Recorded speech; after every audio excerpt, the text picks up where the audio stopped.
Okay, so on this homework, the first thing here is we have to do the state symbols. Remember, the first couple are straightforward.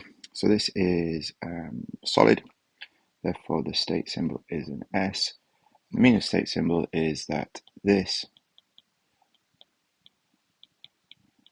chemical is a solid. Aqueous is the one that tends to catch people out. So the AQ is the state symbol, and this means that we have a solid dissolved in, it's normally water, so I'm going to put water to form a solution. Okay. Next one is matching elements to the symbol. So you're going to have to use your periodic table here to check these. Please be careful because it's important we use the right either capital or lowercase letter. For example, oxygen here is a capital O, but aluminium is a capital A and then a little l. Some of these are done the other way around. So here you are given the element and you have to work out the name. Use your periodic table and you'll be fine with that one. Next one is which ones exist as diatomic molecules. And remember this word over here, let's just come into this word.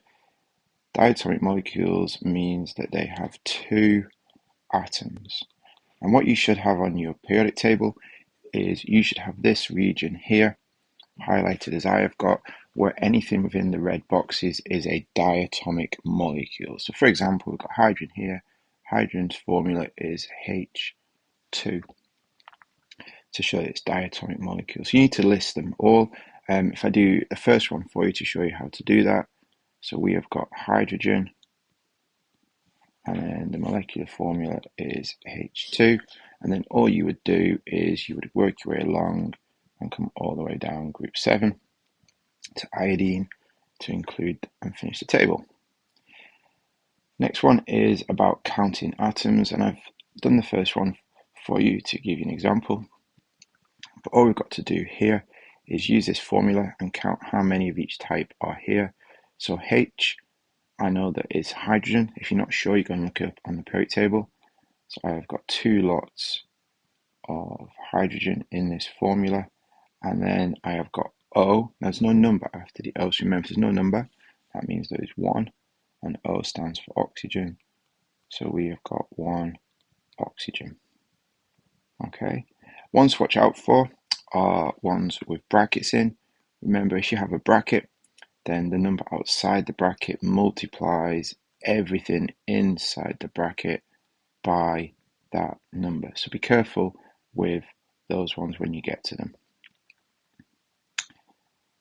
Okay, next one down, again, is counting atoms, but this time we've got some big numbers in front of these.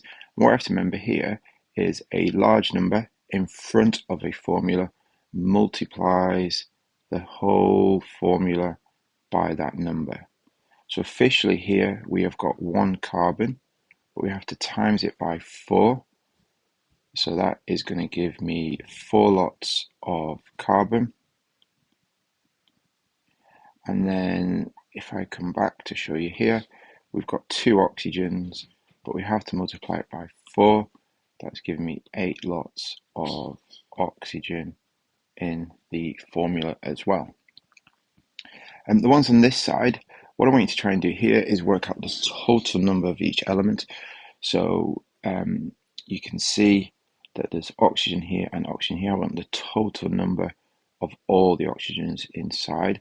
So if we do the same rules apply, big numbers multiply everything within here by that number.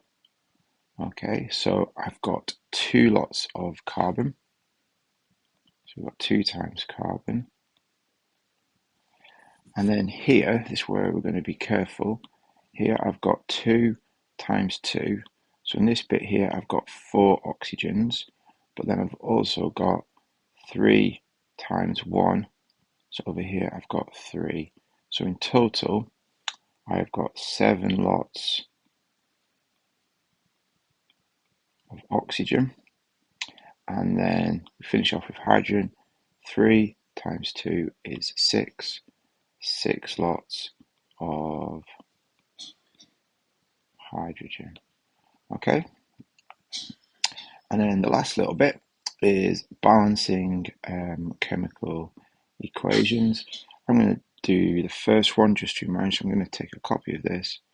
I'm going to paste it over here, and I can make it a little bit larger. Right, so what we're going to do here is we're going to count the number of hydrogens and the number of chlorines. So I've got 2 hydrogens, 2 chlorines. This side I've only got 1, and this side I have got 1. The numbers are not the same, so these numbers here should be the same as each other. So I should have 2 hydrogens here, then 2 here.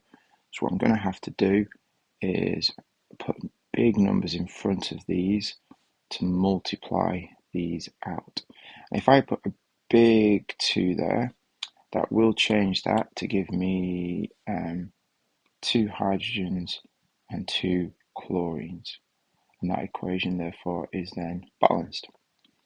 Do one more with you, do a trickier one. So this one here is a little bit trickier. Let's paste that over here out of the way. Okay, so here we have got to count the atoms first. So I've got 1 carbon, 4 hydrogens, and 2 oxygens. And then here I've got 1 carbon, 2 hydrogens, and I've got 3 oxygens. 3 oxygens because there's 2 here and 1 here is 3 to give us a total number. Right, so the numbers aren't the same.